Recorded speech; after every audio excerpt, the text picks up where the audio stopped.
स्वागत है आप सबका। मैं रीता कुमारी शारदा, विज्ञान शिक्षिका, मध्य विद्यालय सलगावा, हजारीबाग, झारखंड। आज हम लोग कोशिका के घटक के बारे में जानेंगे। कोशिका की आंतरिक संरचना का व्यापक अध्ययन 19वीं शताब्दी में इलेक्ट्रॉन सूक्ष्मदर्शी के आविष्कार के बाद हो सका। इलेक्ट्रॉन सूक्ष्मदर्शी के द्वारा अध्ययन करने पर कोशिका की आंतरिक संरचना में विभिन्नता पाई गई, परंतु सभी कोशिकाओं के मुख्य 3 घटक हैं। पहला कोशिका झिल्ली, दूसरा कोशिका द्रव्य एवं तीसरा केंद्रक। अब हम लोग कोशिका झिल्ली के बारे में जानेंगे। कोशिका झिल्ली को अंग्रेजी में सेल मेम्ब्रेन भी कहते हैं। कोशिका झिल्ली जंतुओं में पाई जाने वाली सबसे बाहरी परत है, जबकि पौधों में इस झिल्ली के बाहर एक और मोटी परत पाई जाती है, जिसे कोशिका भित्ति या सेल वॉल कहते हैं। पौधे तो एक जगह स्थिर रहते हैं और वातावरण में होने वाले परिवर्तनों से आसानी से प्रभावित हो सकते हैं। इसलिए कोशिका भित्ति पौधों में एक अतिरिक्त संरचना है जो पौधे की कोशिका को पर्यावरण में होने वाले बदलाव जैसे ताप में परिवर्तन, तीव्र गति से चलने वाले वायुमंडलीय नमी आदि विभिन्न परिवर्तनों से सुरक्षा प्रदान करती है। कोशिका झिल्ली को प्लाज्मा झिल्ली या प्लाज्मा मेम्ब्रेन भी कहते हैं। अब हम लोग देखेंगे कोशिका झिल्ली के क्या क्या गुण होते हैं। पहला, यह सरंध्र होती है। सरंध्र का मतलब छिद्र युक्त, यानी उसके झिल्ली में छेद बना होता है। दूसरा, चयनात्मक पारगम्य।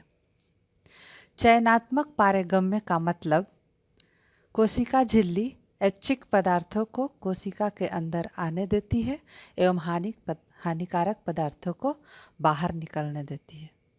ऐच्छिक पदार्थों का अंदर आना एवं हानिकारक पदार्थों का बाहर निकलना। तीसरा, आकृति। यह कोशिका को एक निश्चित आकार प्रदान करती है। चौथा, सुरक्षा। यह कोशिका के अंदर की अंगों को यानी आंतरिक अंगकों को सुरक्षा प्रदान करती है।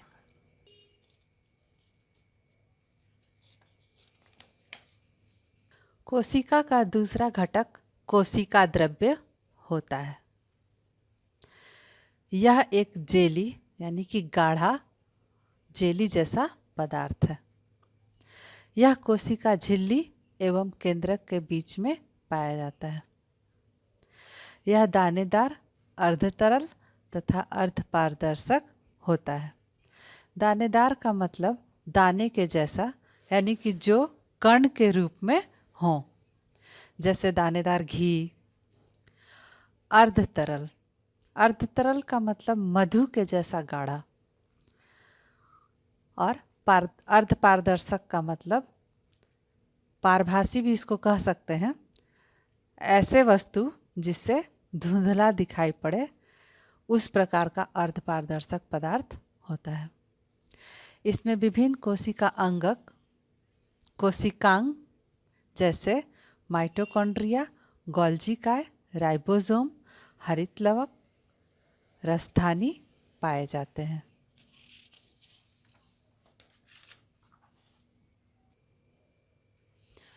कोशिका का तीसरा घटक केंद्रक होता है।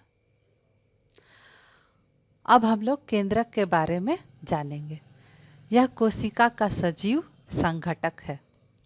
जंतु कोशिका में यह प्रायः मध्य यानी कि बीच में स्थित होता है। पौधों की कोशिका में यह मध्य से थोड़ा हटकर स्थित होता है। साधारणतः यह गोलाकार एक कोशिका में प्रायः एक ही होता है। इसके बाहरी आवरण को केंद्रक झिल्ली कहते हैं। केंद्रक झिल्ली में रंध्र रंध्र का मतलब छेद होता है। इसमें पाए जाने वाले द्रव्य को केंद्रक द्रव्य न्यूक्लियोप्लाज्म कहते हैं।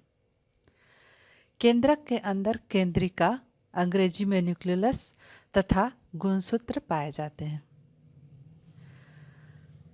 केंद्रिका एक छोटी संघन संरचना होती है और गुणसूत्र धागे के समान संरचना होते हैं।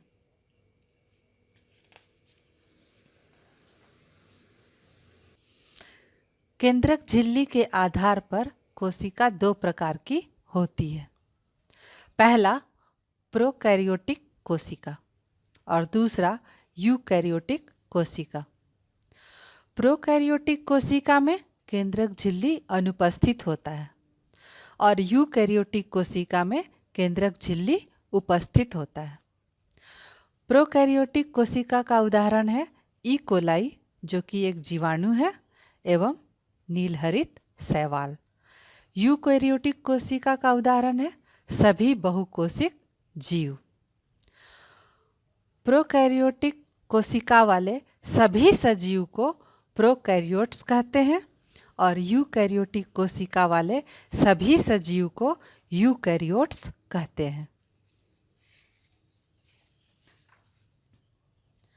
अब हम लोग देखते हैं केंद्रक के बारे में कुछ दिलचस्प बातें। पैरामीशियम। पैरामीशियम में दो केंद्रक होते हैं। राइजोपस में अनेक केंद्रक होते हैं। मानव के लाल रक्त कोशिका में केंद्रक अनुपस्थित होता है। ऊंट के लाल रक्त कोशिका में केंद्रक उपस्थित होता है। यहाँ पर जंतु एवं पादप कोशिका का नामांकित चित्र दर्शाया गया है। चित्र में बाईं ओर जंतु कोशिका है और दाईं ओर पादप कोशिका है। इसमें कोशिका के अंदर पाए जाने वाले कोशिकांग को दर्शाया गया है। अब जंतु एवं पादप कोशिका की तुलना। जंतु कोशिका में कोशिका भित्ति नहीं पाई जाती है। पादप कोशिका में कोशिका भित्ति पाई जाती है।